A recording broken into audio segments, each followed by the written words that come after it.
straight ahead on Falcon Weekly. The new magic number, UM is dropping its credit hour requirements to 120. University President Dr. John Stewart joins us live to talk about a change in minimum required hours. And tax hike. Governor Bentley is rolling out a plan to raise hundreds of millions of dollars in new taxes.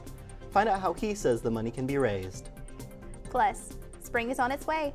Learn some tips for spring break travel without breaking the bank. And glitter and dresses and dudes? Find out why these guys are getting glamorous. Falcon Weekly starts now.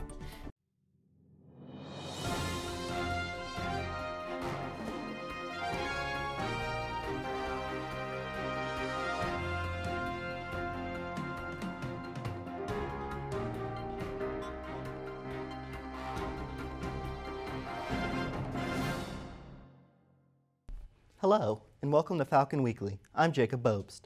And I'm Hannah Bell. Thanks so much for joining us. The University of Montevallo is changing its degree requirements, dropping the number of hours a student needs to graduate from 130 to 120 hours. Joining us to explain the changes is University President Dr. John Stewart. Thank you so much for joining us, Dr. Stewart. Thank you, Hannah. I appreciate it very much. Well, last week we received the news that the total number of hours needed to graduate has dropped by 10 hours. So what were some of the factors in making this decision? This started as part of a Finish in 4 campaign to have an open dialogue with students and faculty and staff about the importance of students graduating as quickly as possible, getting out of school, getting into the workforce, and thus reducing student loan debt and the expense of a college education. And Dr. Suzanne Osment, our provost, and Dr. Rick Barth, our VP for enrollment, were really the champions. It did a lot of legwork and then involved the deans and the chairs and the faculty. So I'm really grateful to everyone. It was really a fairness issue. Many of our competitors, very, very good schools, had dropped to 120 a while back, and we felt like we needed to figure that out for our students. So our Chief Financial Officer, Deanna Smith, worked with us and did that. Okay. So can you tell us what are some of the benefits that our students can expect from the changes? Mm-hmm. Well, first of all, it for all intents and purposes will cut off a semester. That's a semester they don't have to pay for a residence hall or an apartment and board, and it, as I said earlier, it gets them into the workforce much faster. So I think it's good all the way around. All right. So what students will be affected? How will it affect the students coming in next fall and the students who are already here? It'll go into full force in the fall, and so students can work with their advisors. The check sheets are being prepared this spring during priority registration, and it will go into effect in the fall. There was no easy way to do it currently, and I spoke to senior SGA leaders the other night, and they took it very well, but it wasn't an easy conversation to have. And then I had to go home and tell my son, who's a graduating senior, that he was also in that group. Well, some of the programs offered here, of course, can't take on the new minimum. So what are a few of the programs that will not be able to take on that? Well, I mean, just as an illustration, perhaps music education would be something that still would require those hours. I think there are several programs around campus that may require anywhere from 121 to 133 being the highest, as I understand it. But most of the programs in College of Business and in Arts and Sciences will be at that 120. Okay. Well, thank you again so much for joining us, Dr. Stewart. And thank you for being here. Thanks, guys. Thank you. This week's legislators will hear a proposal from Governor Robert Bentley to raise more than $700 million to cover the state's general fund. More than $500 million of the proposal comes from tax increases. Falcon Weekly's Brianna Davis joins us live in the studio to break down the numbers. Brianna? Thanks, Jacob. Governor Robert Bentley outlined his $541 million tax plan late last week, and he will present it Tuesday to the legislature. According to Bentley, the state's general fund budget has a $700 million shortfall. The last few years, the state has relied on borrowing and one-time sources of money to fill in for the extra funds. Bentley says it's time for bold leadership to help solve this continuing problem, and his solution is a tax increase. And with it, there'll be more money in the Education Trust Fund. My plan does not hurt education. In fact, let me also be clear, the people in education, K through 12, higher ed, our two-year college systems, they are going to be the happiest that they have been in 8 years, because our plan will give them more money than they have had probably since 2008.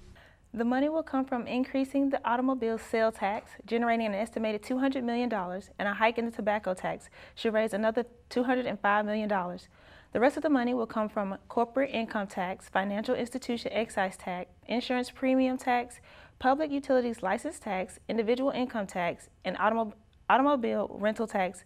Another $187 million coming from money that the governor says can no longer be earmarked. And while this plan sounds promising, Bentley will face some opposition. However, House Speaker Mike Hubbard and Senate President pro tempore Dale Marsh will insist that they and the legislature will be open-minded and do what's best for the people of Alabama. I'm Brianna Davis reporting for Falcon Weekly. Back to you. Thanks, Brianna. The increase in the tobacco tax will have smokers paying more per pack. The governor's plan calls for adding an additional 82.5 cents in tax to each pack of cigarettes sold in Alabama. Some troubling events in Alabama and Wisconsin over the weekend involving teens, social media, and weapons. Disputes among teens on social media escalated to fights in the real world with fatal results. Reporter Mary Maloney has our story. Police in Alabama say for several weeks a group of teens fought on Facebook, but on Friday night in a Birmingham park, their online argument became physical. Investigators say during the fight, 2 boys pulled out guns and started shooting. The shots injured 2 girls and killed another. She was 14 years old. She was a good person. She never had any trouble. She was never in anything. She was a good person. She liked to help people. Birmingham police arrested 2 teenage boys. This is senseless. Where are they getting the guns from?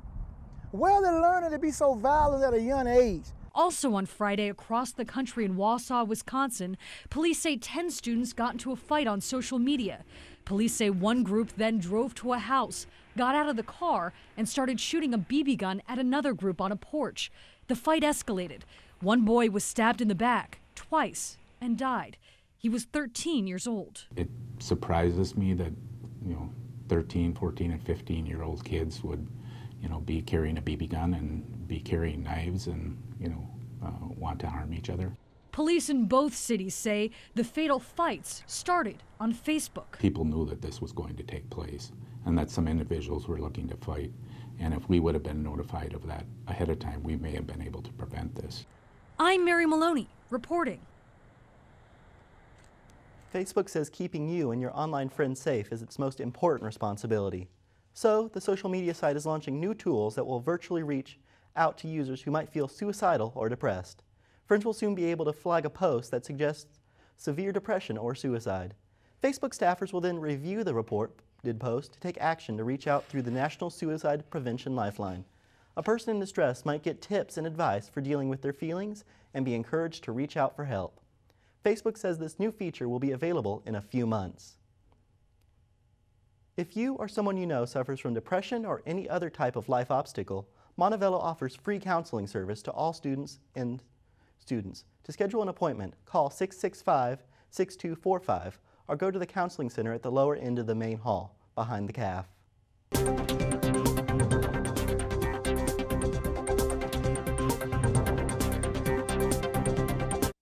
In national news, ISIS supporters are threatening the founder of Twitter. In an anonymous forum, supporters made a post which contained several death threats to Twitter founder Jack Dorsey. The post included an illustration of Dorsey in crosshairs. This comes after the company shut down accounts promoting the terrorist group. Twitter's terms of service do not allow hate speech, threats, and posts that promote terrorism. The company is now investigating the severity of the threats. Meanwhile, Iraq's prime minister announced a major push to liberate one of the region's key cities from ISIS. Iraqi security forces started a large-scale military operation today. The operation is in an effort to recapture the city of Tikrit, which is about 80 miles north of Baghdad. Tikrit fell into the hands of ISIS last summer, along with several other regions, after a collapse of the national security forces. Israeli Prime Minister Benjamin Netanyahu says the friendship between the U.S. and his country can weather the current political disagreements over sanctions for Iran. He's in Washington to lobby Congress for tougher restrictions in Iran's nuclear program. Reporter Polo Sandoval is in Washington for us, where an anticipation is building ahead of the Prime Minister's speech to Congress. Prime Minister Benjamin Netanyahu is in the Washington spotlight. Today, we have a voice. He rallied members of the American pro-Israel lobby group AIPAC, highlighting what he claims is the reason for accepting a Republican invite to speak before lawmakers. The purpose of my address to Congress tomorrow is to speak up about a potential deal with Iran that could threaten the survival of Israel. Iran is the foremost state sponsor of terrorism in the world. Disagreements on Iran's potential development of nuclear technology is fueling differences between Israel and the Obama administration. The goal that the president has set out that would ensure that is consistent with our national security imperatives here in this country is to ensure that Iran does not obtain a nuclear weapon. And the best way for us to do this is at the negotiating table. Israel argues those negotiations shouldn't even be taking place. We disagree on the best way to prevent Iran from developing those weapons. Controversy and criticism continues building ahead of Tuesday's speech. At least 30 Democratic lawmakers say they won't be there when the Prime Minister takes the podium. Neither will Vice President Joe Biden. Some critics argue the timing of the visit just 2 weeks from Israeli elections is purely a political move. Reporting in Washington, I'm Polo Sandoval.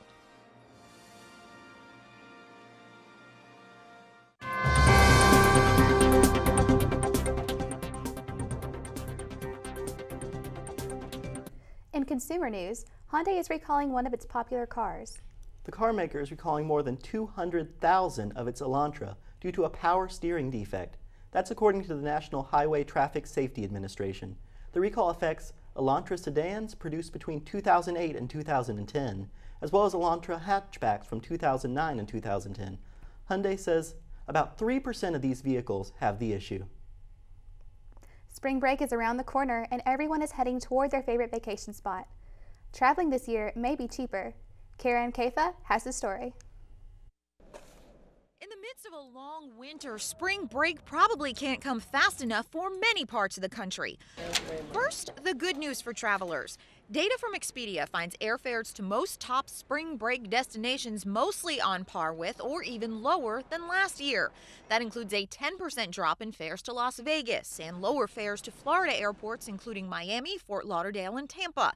Fares to popular destinations in Mexico are also down from last year, including Cabo, Puerto Vallarta, and Acapulco. And speaking of international destinations, the improved strength of the U.S. dollar versus the euro means traveling in Europe will seem less costly than it has in years. The euro cost as much as $1.60 in July 2008. Now it's significantly less. The downside, European hotels in heavily trafficked tourist areas will likely hike their prices to compensate for the fluctuation in currency. And the biggest expense for most European itineraries is the transatlantic airfare, which, despite the movement in currency and lower fuel prices, doesn't seem to be going down. American travelers looking for international flair can also try Canada, where the U.S. dollar is also going a little bit further right now, though after this winter, warm temperatures may be a greater travel priority. For Consumer Watch, I'm Karen Kaifa. If you plan to fly through Atlanta's Hartsfield-Jackson International Airport, passengers aren't the only people going through security screenings. The Atlanta airport has changed its original policy of not requiring employees to be checked after coming off a flight. Federal agents discovered a gun trafficking operation between a Delta passenger and a baggage handler last December. Now, private security guards are to screen each employee's bag and personal belongings before they are allowed to enter a security door at the main terminal. The airport is also reducing the number of employee access points from 70 to 10. The Atlanta airport is the busiest in the U.S. If you're tired of all your electronic charger cords cluttering up your tables and nightstands, IKEA may have the solution for you. IKEA's new line of furniture, called Home Smart, will wirelessly charge phones and tablets. Home Smart runs on a system called Qi, which is supported by most newer Android phones and Windows phones. IKEA says it plans to offer a special charging cover for iPhones and Galaxy S phones, so wireless charging will be available for a variety of smartphone users. Remember, there's more news online 24/7. Just search for Falcon Weekly on Facebook and Twitter to see more stories and news updates throughout the week. Winter weather across the country still has cars slipping and sliding, and we could be in for more bad weather this week. Coming up, Kirsten Roberts will tell us more about the major ice accumulations across central Alabama. Plus, getting too much sleep could be bad for your health. Hear the new warning experts are giving about getting more than 8 hours of shut-eye a night. And he lived long and prospered. We'll take a look back at the life and legacy of Star Trek's Leonard Nimoy. Those stories and more when Falcon Weekly returns.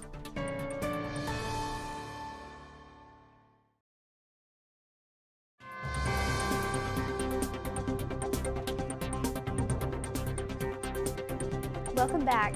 Harsh winter weather is causing dangerous road conditions across the country. Take a look at this video from North Carolina. Black ice on the road caused this accident in Knightdale Sunday. Black ice makes driving dangerous as it is almost impossible to see. Meanwhile, in St. Louis, Missouri, a news crew's dash cam caught this video of an SUV losing control on the snowy and icy roads. The SUV slid off the side of the road. Luckily, no other cars were involved in the accident. And we could soon see icy road conditions in central Alabama. Falcon Weekly's Kirsten Roberts joins us now for a look at this week's weather. Hi, Kirsten. Thanks, Jacob. Well, it's pretty much going to be another wild week of weather. You should expect warmer temperatures coming up sometime around Thursday or Friday, but as for right now, expect some cold weathers and possibly even rain. So let's take a look at what's going on today. We saw rain across the area and a cold front southward that stalled across the area. Most areas saw rainfall, but there was a few areas that saw rain all day. Looking ahead towards Wednesday and Thursday, a mix of wintry precipitation, primarily freezing rain, remains a possibility. The transition to wintry mix could happen as early as Wednesday evening across the northwest and could continue at least noon on Thursday. Locations across the north can expect a lot of precipitation, but also like in the pink highlighted areas, you can see that they're going to get freezing rain and also sleet. Montevallo, we won't be as fortunate enough to possibly maybe get out of school, but there's a slight chance that we may get also some ice and sleet as well. Now, we all remember this past week where we had snowfall that Alabama received. North Alabama received between 2 to 4 inches. The center area like Huntsville, Gadsden, and Coleman, they received between 6 to 9 inches. And while Montevallo, we didn't receive any snow, but our area got between 0 to 1 inches of snow. Now let's take a look at the 7-day forecast. Monday, well today it was 55, the low was 50, but you should expect it to warm up around Tuesday and Wednesday. It'll be around 74, 73. And Thursday, that'll be the day where we'll receive a lot of ice, possibly snow, fingers crossed. That'll be between 37. And then Friday for your weekend, if you guys want to go out and have fun and maybe de-ice yourself, it'll be between 55, 51, and 59. Back to you guys. Thanks, Kirsten. If you're looking for a warm treat Wednesday, you're in luck. The National Broadcasting Society will be hosting a bake sale Wednesday from 9 a.m. to 3 p.m. in the Mass Communications building next to Farmer. They will have hot chocolate, muffins, cookies, cupcakes, Rice Krispie treats, and Oreo balls. The proceeds are going to fund their trip to Atlanta for the NBS convention.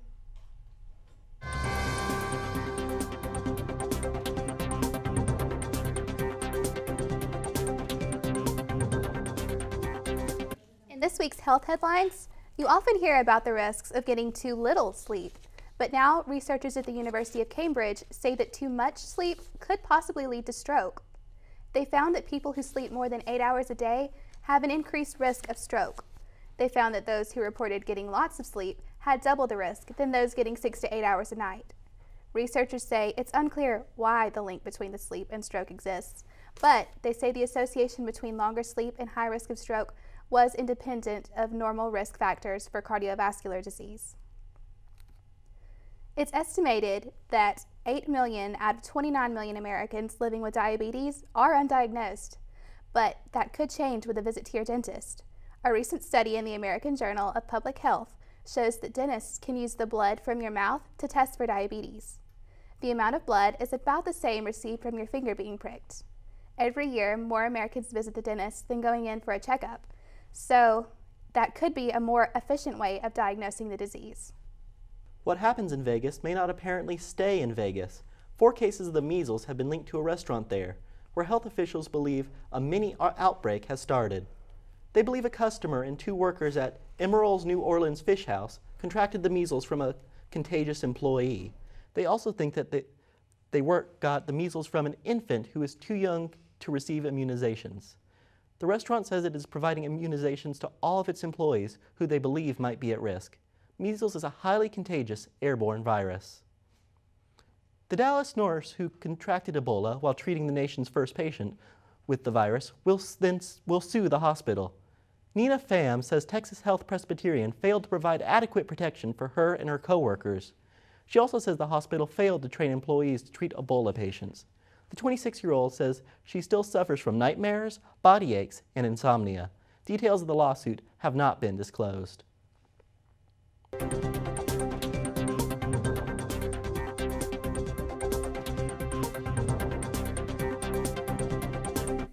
The hills are alive with the sound of celebration.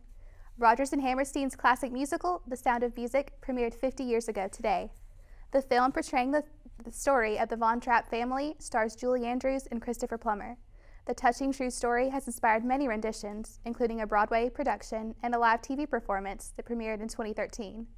At its box office premiere, The Sound of Music made $110 million. Legendary Star Trek actor Leonard Nimoy was laid to rest in California Sunday morning, but there was one notable absence at the funeral. Nimoy's longtime co-star William Shatner, better known as Captain Kirk, was unable to attend.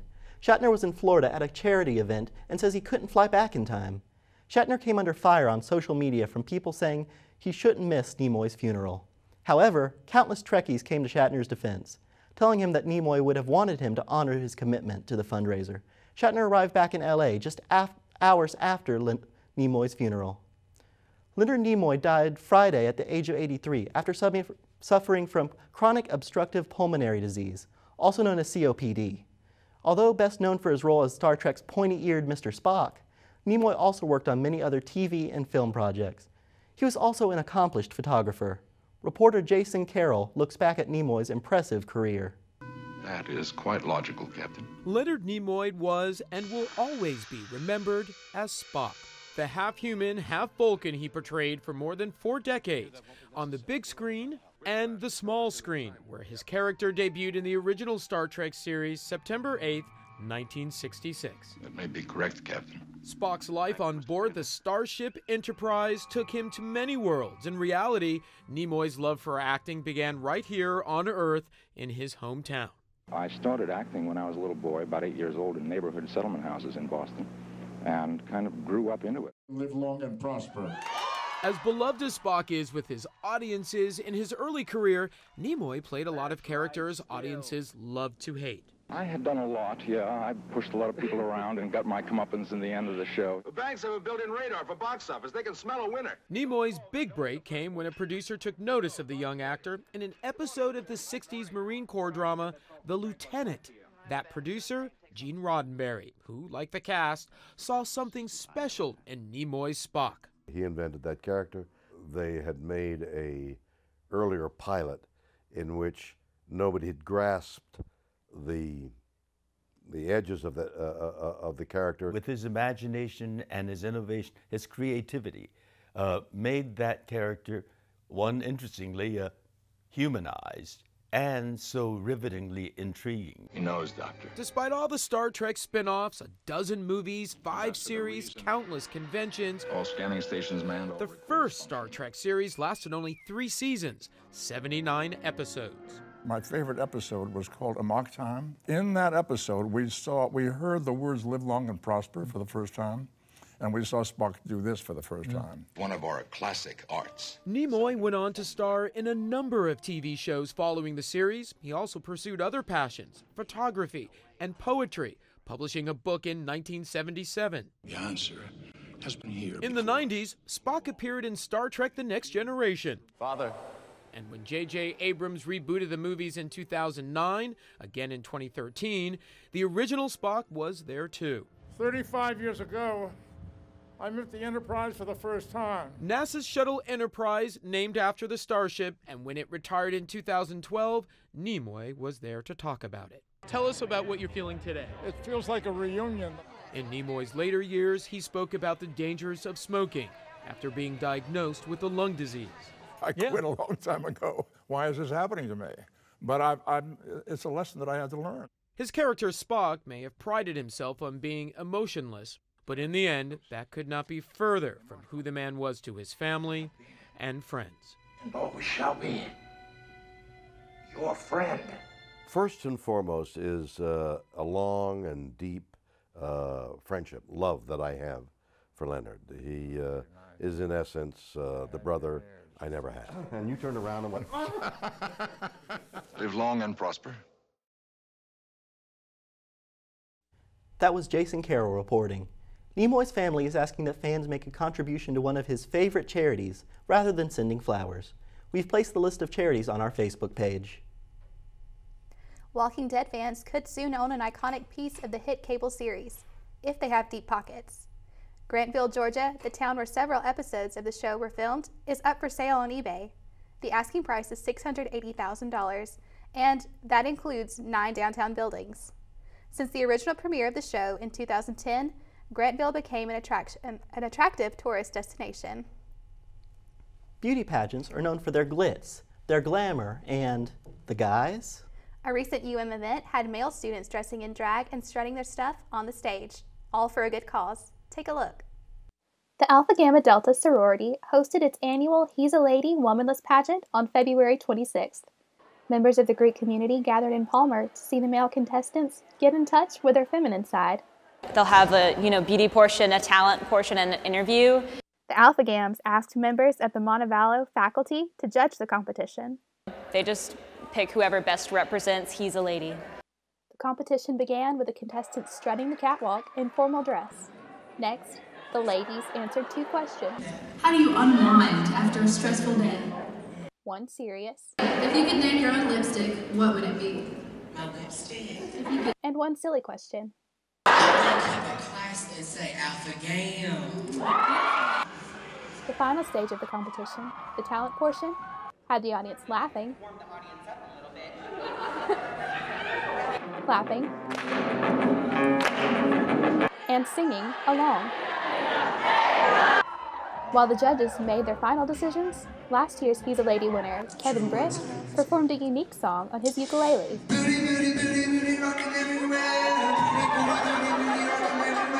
Then the ladies gathered back to the stage where the winners were announced. And the winner of the 2015 He's a Lady pageant is Anna from Leonard.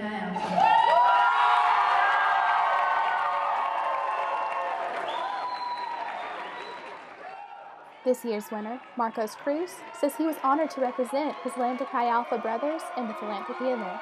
I was kind of stoked that all my hard work went to something. While a womanless pageant might draw a crowd in itself, the laughs aren't the only reason Alpha Gamma Delta hosts the contest. Proceeds from the pageant go to support the Alpha Gamma Delta Foundation.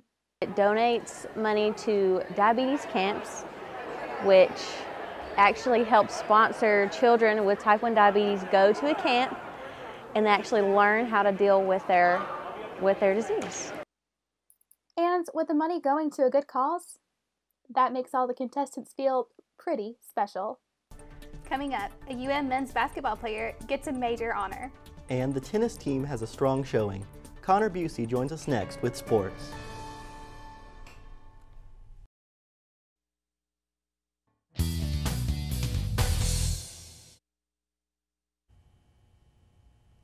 Welcome back to Falcon Weekly. I'm Connor Busey with a look at this week's sports. It was another big weekend for men's basketball.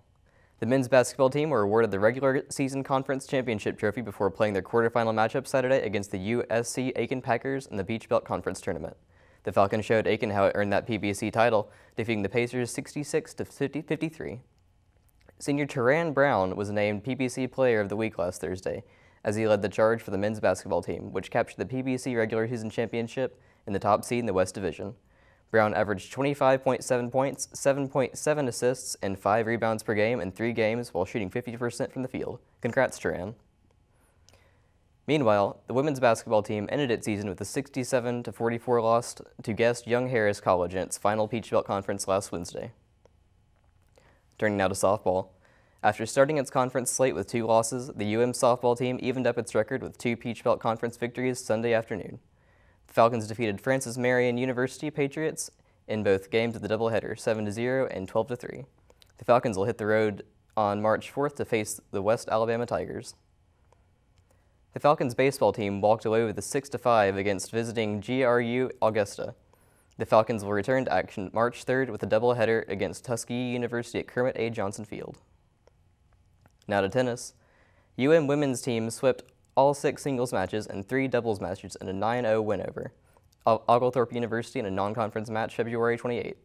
The Falcons hit the road to Hilton Head, South Carolina, March 6th to take on UNC Pembroke in a Peach Belt Conference match.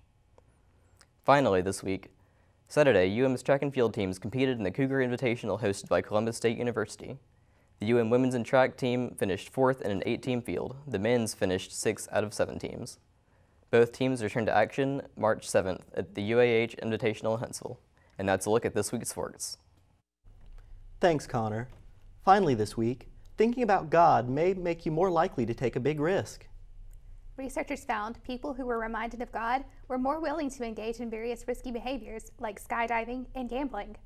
According to the study, believers tend to view God as a source of security and, as a result, they perceive less danger in risky situations. The study was published in the Association for Psychological Science journal. That's all the time that we have for this week's show. Thanks so much for joining us. For more UM news from MassCom student reporters, be sure to check out the Falcon News Network blog. The web address is on your screen. We'll see you next week.